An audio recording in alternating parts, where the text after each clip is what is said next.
क्या आपको वो तारीख याद है? 25 जुलाई 2025।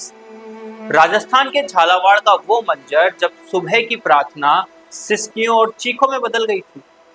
7 मासूम बच्चे जो स्कूल अपने कंधों पर बसते नहीं बल्कि अपने माँ बाप के सुनहरे सपने लेकर पहुंचे थे, लेकिन सिस्टम की लापरवाही ने उन्हें मलबे के नीचे दफन कर दिया।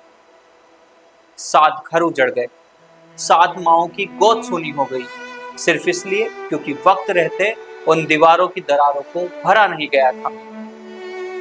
हमें लगा था कि उन 7 नन्ही जानों की कुर्बानी के बाद ये सोता हुआ प्रशासन जाग जाएगा, लेकिन शर्म की बात है कि आज 1 साल बीत जाने के बाद भी हालात जस के तस है। अभी हाल ही में बांसवाड़ा के अमरथून स्कूल में क्या हुआ? चलते क्लासरूम में छत का प्लास्टर गिरता है और छात्राएं घायल हो जाती हैं। और हैरानी की बात यह है कि पिछले 5 साल में स्कूल प्रशासन और पंचायत ने सीबीईओ से लेकर मंत्री और मुख्यमंत्री तक इतने पत्र लिखे कि आज उन कागजों का वजन 5 किलो रद्दी के बराबर हो गया। 5 साल में 5 किलो रद्दी जितनी अर्जियां दी गई, लेकिन सिस्टम की फाइलें 1 इंच नहीं हिली।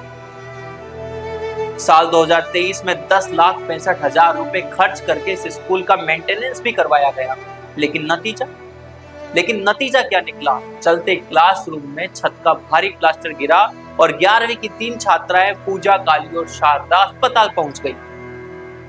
कहां गए वो 10 लाख रुपए? क्या वो मरम्मत थी या भ्रष्टाचार की परतों के नीचे किया गया एक और घोटाला? अभी तो आसमान साफ है, पर कुछ ही समय बाद बारिश का मौसम आने वाला है। जब मानसून की मूसलाधार बारिश इन जर्जर छतों पर बरसेगी तब क्या होगा?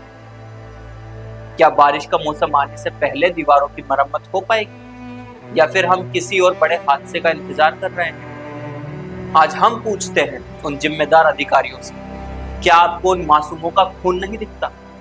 क्या आपको सरकारी फाइलों के अंबार के नीचे दबी वो चीखें सुनाई नहीं देती?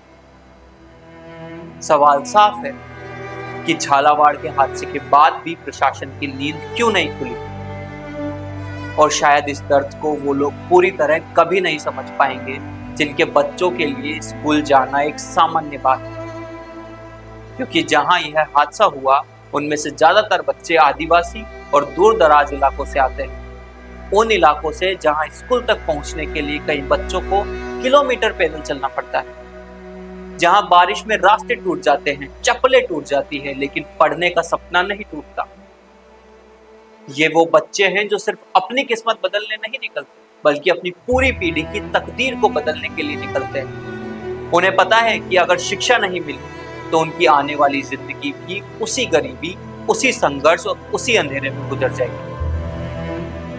इसलिए वो स्कूल जाते हैं ताकि उनकी बस्ती में भी एक दिन रोशनी आए, ताकि उनके माँ बाप को भी वो बुनियादी सुविधाएं मिल सके जो इस देश में बाकी लोग सामान्य अधिकार समझते हैं। बिजली, अच्छा इलाज, सम्मान की जिंदगी और बराबरी का मौका। लेकिन बदले में उन्हें क्या मिला? टूटी हुई दीवारें, जर्जर छतें और डर। सोचिए, जिन बच्चों के लिए स्कूल तक पहुंचना ही एक संघर्ष है, अगर वही स्कूल उनकी कब्र बन जाए तो उस समुदाय का भरोसा कैसे बचेगा? आज भी राजस्थान के 3768 स्कूल भवन जर्जर हालत में हैं, और कमाल की बात तो यह है कि जिनमें से 2500 से ज्यादा तो खुद सरकार ने असुरक्षित घोषित किए हैं, फिर भी वहां बच्चे बिठाए जा रहे हैं। अकेले राजस्थान में पिछले 1 साल के भीतर जैसलमेर में स्कूल का गेट गिरने से एक बच्चे की जान चली गई, और उदयपुर में खेल के मैदान का पोल गिरने से 8 साल का मासूम खत्म हो गया। ये सिर्फ हादसे नहीं है, ये सीधी सीधी प्रशासनिक हत्याएं हैं।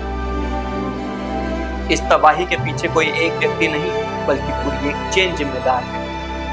सबसे पहली जिम्मेदारी स्कूल के मुखिया की होती है। जर्जर कमरों को सुरक्षित श्रेणी में रखना या बच्चों को खतरे की जानकारी के बावजूद वहां बिठाना एक आपराधिक लापरवाही है।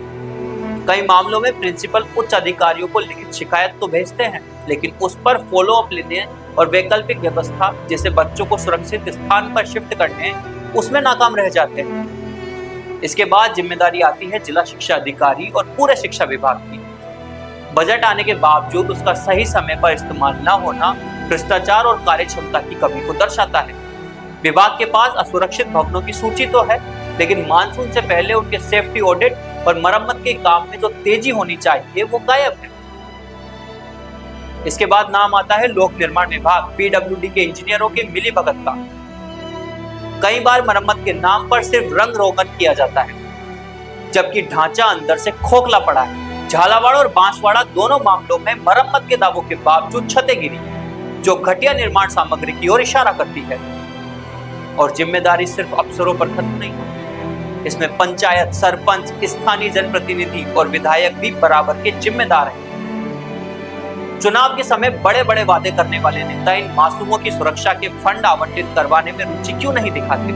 आपके पास चुनावी रैलियों के लिए बजट है, विज्ञापनों के लिए पैसा भी है, लेकिन जिस स्कूल में देश का भविष्य बैठता है उस छत की मरम्मत के लिए बजट की कमी आ रही है।